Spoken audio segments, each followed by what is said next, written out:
Dachau Concentration Camp, 2022. Ulrich took another sip from his canteen. The scotch he secretly kept inside had burned going down, but then filled him with a pleasant warmth that helped keep at bay the stinging cold of the German winter. He was briefly concerned that a supervisor would find him, but sitting in his guard tower at 3 a.m., there was little chance of that happening. What did cause him to sit up out of his chair, though, was a commotion from the reception gates, quickly followed by a train whistle in the distance. He was used to the trains coming in, though they had been slowing down significantly in the last 6 years. This was unusual for one to come in this late anymore, but the old-timers talk about how right after the war the trains would come in back to back, practically waiting nose to nose to enter the camp station and unload their cargo. Ulrich sighed. He understood why this work was important, but it took a toll nevertheless. He talked to his mother about it last time he visited, but she waved his concerns away. "It's perfectly all right, darling," she said. "You just concentrate on your duty." She then followed it up with a hand motion that had grown in popularity in the last few decades, brushing the tip of her chin with her hand as if flicking away something undesirable and foul from one's mouth. It was often used when someone bit into something disgusting or had to break really unpleasant news. It was also the default response to the Reich's ongoing cultural programs in the Far East. The train thundered into the station as the automatic barriers were drawn back. There had been some terrorist attacks against the camp's receiving station in the past, radicals who opposed the party's cultural advancement programs, so the camp had responded by building giant concrete barriers that could be opened and closed to allow entry. The number of guard posts and machine gun emplacements also had doubled. With a rumbling shudder, the diesel locomotive came to a stop. The large cargo cars weren't opened yet. That part always took a while, as the camp's security staff prepared for the task. Ulrich wished he had his phone to mess around on, but they'd been strictly forbidden after videos from inside one of the camps had been smuggled to America by a radical. The incident had been hugely embarrassing for the Reich. His job was to make sure nobody used the arrival of the train as a chance to escape, but it was practically impossible. After several escape attempts over the years, the entire perimeter was covered in a dense minefield. They'd have to go out and scoop up the remains of the last prisoner who attempted to escape. Suddenly, there was the sound of a sharp sergeant's whistle, and scores of armed men rushed to the receiving docks, taking up position in front of each car. Then the automatic locks disengaged and the big door swung open. Immediately, interpreters began to shout out instructions in German, Russian, and Yiddish. Though the last was largely unnecessary, there were few native Yiddish speakers anywhere outside of the United States anymore. Cargo spilled out of the cars in a series of small waves. The guards angrily shouted them into some semblance of order, even as the cargo struggled against the crowd, trying to huddle together in family groups. This was the healthy cargo. The journey from the Urals had been a long one, and the cars were standing room only, with no facilities. He could smell the stink from here, and he was grateful he hadn't been assigned to cargo control tonight. There was inevitably plenty of weak cargo, which would need assistance exiting the cars after the multi-day trip, with no food or water, and some of the cargo would already be dead on arrival, adding to the horrible stench wafting into Ulrich's nostrils from 100 yards away. He mentally willed the guards below to hurry up so the cars could be hosed down already. It always gave him a twinge of regret, seeing the cargo huddled together with loved ones, only for them to be inevitably separated by sex and age. The younger cargo was always shuttled into trucks and driven somewhere else. Ulrich had no idea where. It wouldn't make sense for the Reich to take on the additional expense of trucking them elsewhere for removal.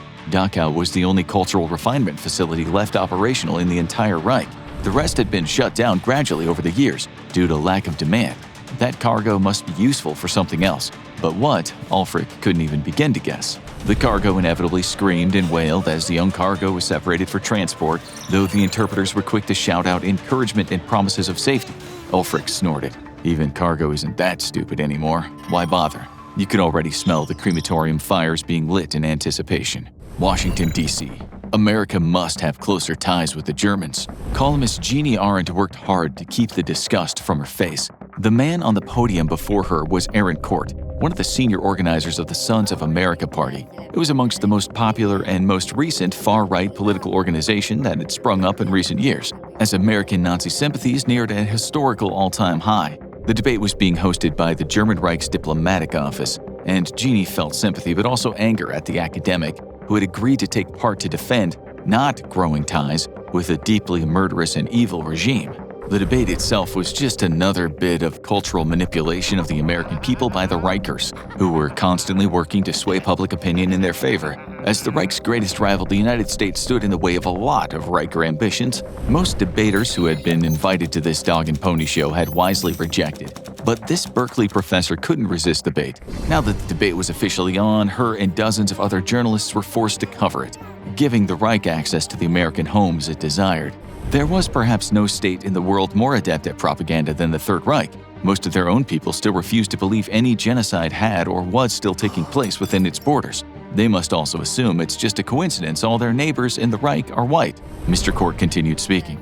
But we must have not just closer political ties, but economic, scientific, and of course cultural ties with the German people. The German propaganda minister who put on this show had done his job well. Inviting only far-left academics, its allies and the Sons of America could cartoonishly lampoon in the media. Jeannie shook her head. She really wished the professor had been wise enough to not take the obvious bait. You want closer cultural ties with a xenophobic, genocidal state that's waged a campaign of racial purity for the last 80 years? The professor practically quivered in outrage. Jeannie didn't blame him, but once more, he'd simply fallen into Court's trap. Most Americans are of European descent, English, French, Swiss, yes, even German. Over 60% of Americans share a direct cultural link to the people of the Third Reich, and there's nothing wrong with honoring one's heritage. It was a pure dog whistle. The Sons of America were directly backed and even financed by the German government, who used them to push a message of racial purity with dog whistle-style slogans and talking points. Being proud of being white wasn't fascist or racist anymore, it was simply honoring your culture. The message was working too, as Nazi support had climbed dramatically in recent years and even led to the election of pro-Nazi politicians. Germany was dividing America in two from within, cleverly manipulating its free speech culture to push indoctrination. Many feared the war between the US and the German Reich, but if they could simply get the US to tear itself in two, there'd be no need for war or continued competition between the two superpowers. Jeannie sighed. The US had missed a moment in history 80 years ago when England had begged for aid, but the isolationists had won. Germany hadn't attacked Pearl Harbor, the Japanese did, and thus the US never sent forces to Europe, signing a non-aggression pact with Hitler. But what if, she wondered, what if the US had responded to Britain's call for help? Sadly, she'd never know. Venezuelan jungles. A bullet smacked into a sandbag just in front of U.S. Army Captain Bartholomew Tobias, putting the captain into an even fouler mood than he already was 3 seconds ago. "Sergeant, can you please tell me why I'm getting shot at from that hill when I specifically requested it terminate immediately?" The sergeant grunted a response as he ducked for cover from a new volley of rounds. He put 2 of the machine gun teams on turning the jungle on that hillside to Swiss cheese, but the damn fascist rebels were still alive and putting lead downrange. "Put the Mark 19 on it, now!" Captain Tobias hated doing his sergeant's jobs for him. He'd have to have a word with this particular one once they were back at the FOB and out of the range of rebel Heckler and Kochs. Damn Germans were fine engineers, and their rifles were cheap, reliable, and widely available. They were a symbol of fascist guerrillas all over the world. The sergeant barked out a series of orders, and a corporal and 2 privates set about to reorient the massively heavy automatic grenade launcher. By the looks of it, the rebels saw what was happening and didn't like it one bit. One of the privates took a round straight in the body armor center mass. Damn, but those H&K rifles really were fine bits of kit, thought the captain. The grenade launcher began to return fire now, belching out 40mm grenades at a rate of 325 rounds a minute, far slower than most machine guns, but with even more devastating effect. Each grenade had a probability of killing everything in a 5-meter radius, wounding out to 15. Soon the jungle was being absolutely leveled under an onslaught of American firepower. Then the firing went silent. The fascists were either all dead or in full retreat.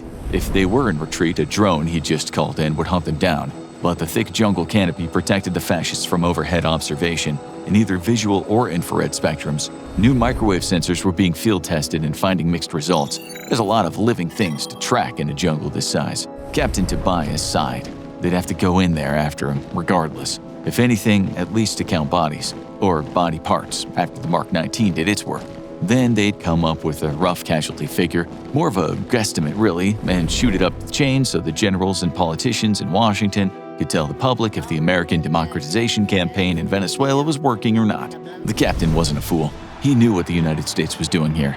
Yes, half the people yearned for a real democratic government, and the U.S. was promising to deliver just that to them, but the other half were hardcore fascist, ideologically tied to the German Reich, and fatally opposed to America's liberal democracy, which they saw as decadent and wasteful. Tobias snorted in derision.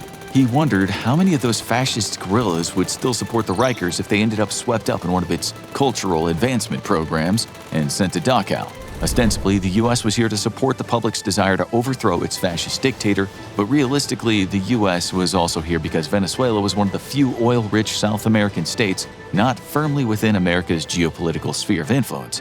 After subjugating Europe, the Reichers had turned their attention to the Middle East and seized great swaths of it. Their armies stopped only by the threat of nuclear weapons by the U.S. But that had been 80 years ago, and now what nations the Reich hadn't taken outright in the Middle East, it had intimidated into subjugation. After all, these countries had 500,000 German soldiers at their borders, and the might of the U.S. military was half a world away. It was an easy and very practical choice. But that meant the Reich controlled most of the world's important oil fields, from the vast deposits in the eastern Russian province to Saudi Arabia, which was basically a client state of the Third Reich. The U.S. needed to counter and secure the energy supply of itself and its allies in Eastern Asia and South America, and it just so happened that Venezuela was both rich in oil and had a popular pro-democracy movement. He'd been here for 8 months already, one more month left in his rotation before going home for a year and then inevitably another deployment. He doubted the ongoing war would change. Sorry, it wasn't a war in the media anymore. That part was over. It was a security and stability campaign now, one that had lasted for 5 years, in counting. As long as the flow of German weapons and supplies kept coming, the fascists could keep fighting. Hong Kong. Tokuda Masato sat impatiently, absent-mindedly swirling his drink. The floor-to-ceiling windows of the conference room allowed for a breathtaking view of downtown Hong Kong. You could make out the water beyond reflecting light from all the buildings, but the beauty was lost on him. He was in a foul mood, and he checked his watch. He'd now been stood up for exactly 30 minutes. As if on cue, the door swung open and a Chinese woman in business attire entered alone, moving to the chair across the table from Tokuda and sitting down. Lin Gao was a trade minister and oversaw China's suppliers of rare earth minerals, a critical commodity in the modern age. Like many Chinese, she still harbored antagonistic feelings toward her Japanese allies of necessity, despite the fact that the Japanese occupation of China had ended with the U.S. victory in the Pacific 80 years ago. The 30-minute wait had been a carefully crafted power move to reinforce the fact that it was China, not Japan, who was now dominant in Asia. Masato bristled internally at the carefully crafted offense, but bit his tongue. After the fall of the Soviet Union in World War II, the Chinese communists quickly collapsed to U.S.-backed nationalists. China was now a vibrant democracy, having evolved from its early roots as a nationalist dictatorship at the start of the Cold War between the U.S. and the German Reich. The communists had fled the mainland to Taiwan in defeat, a thorn in China's side that persisted to this day, as the German Reich had thrown its support behind the only nation in the Pacific friendly to it, promising to defend the island against any reunification effort. But China and the U.S. had a strong relationship that went back decades, and that made Japan the junior partner in a three-way security partnership. Masato put on his diplomatic face. That was his job anyways, and greeted Miss Gao in fluent Mandarin. Then he went straight to business. He'd done his research and knew Miss Gao was not someone fond of pointless pleasantries. We need you to reconsider the current level at which you export to the Reich, specifically dysprosium and terbium. We would greatly appreciate it if you significantly decrease the level at which you supply the Reich in future contracts. Lin Gao said nothing for a moment, taking the request in and processing it. You spoke to the Americans about this? Masato was quick to answer. Yes, they back our request. We must begin to think long-term and deny the Reich access to rare earth minerals it needs for advanced weapons. Gao frowned. The Reich effectively controlled the Middle East, and China imported most of its oil either from the region or from the German-Russian provinces. Slowing down supply of minerals critical to development of modern weapons would result in immediate retaliation from the Reich. And it wouldn't have to do much to retaliate. By simply turning off the oil tap, the Chinese economy would tank. China was not an American client, but their interests were very closely aligned.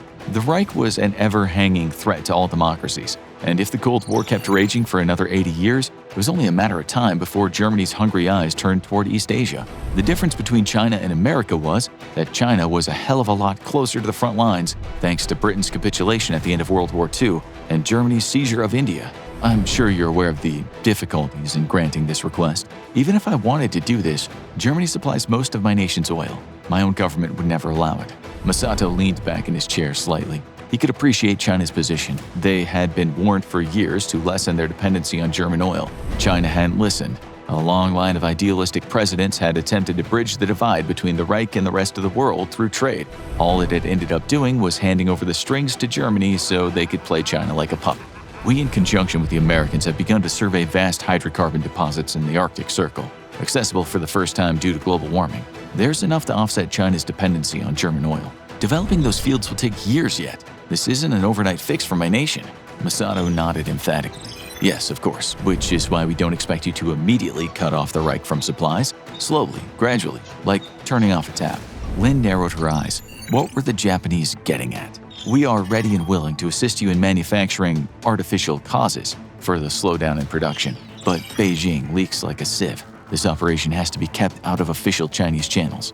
Masato tried not to grin as he saw Gao's face flinch. He was right. Reich intelligence had penetrated Beijing thoroughly, resulting in numerous security scandals. Japan will help cover your digital tracks and make sure there's nothing to suggest you are slowing down production on purpose and just making excuses, while the Americans are prepared to bankroll any losses incurred due to a slowdown in supply contracts. Gao's brow furrowed. This was a dangerous game to play. The Reich controlled the flow of oil into China, but China held the world's largest reserves of rare earth minerals, and without them, all of Germany's fancy modern weapons would be no more. If Berlin got wind that the slowdown in supply was on purpose, there's no telling what they might do.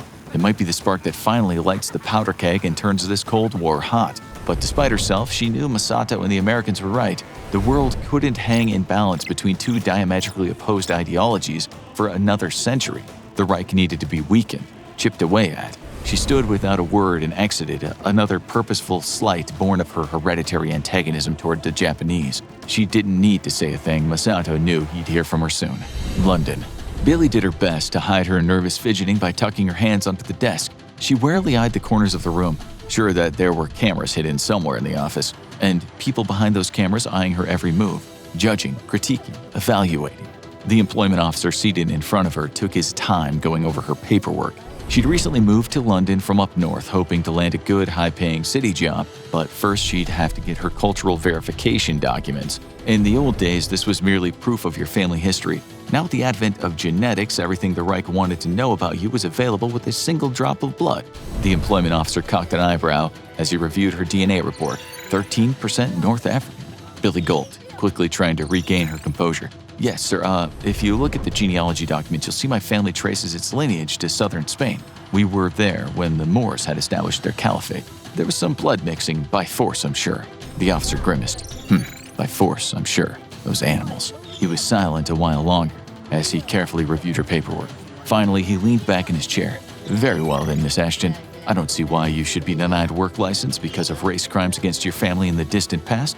Here's to a new start, yes? Billy was flushed with relief, a beaming smile on her face. Yes, thank you, sir. Thank you so much. The rest was all a formality as the proper documents were gathered, signed, and double-checked. She'd already passed her interview and now her ethnic background check. She finally had the right to work within any of Britain's metropolitan areas where all the good jobs were.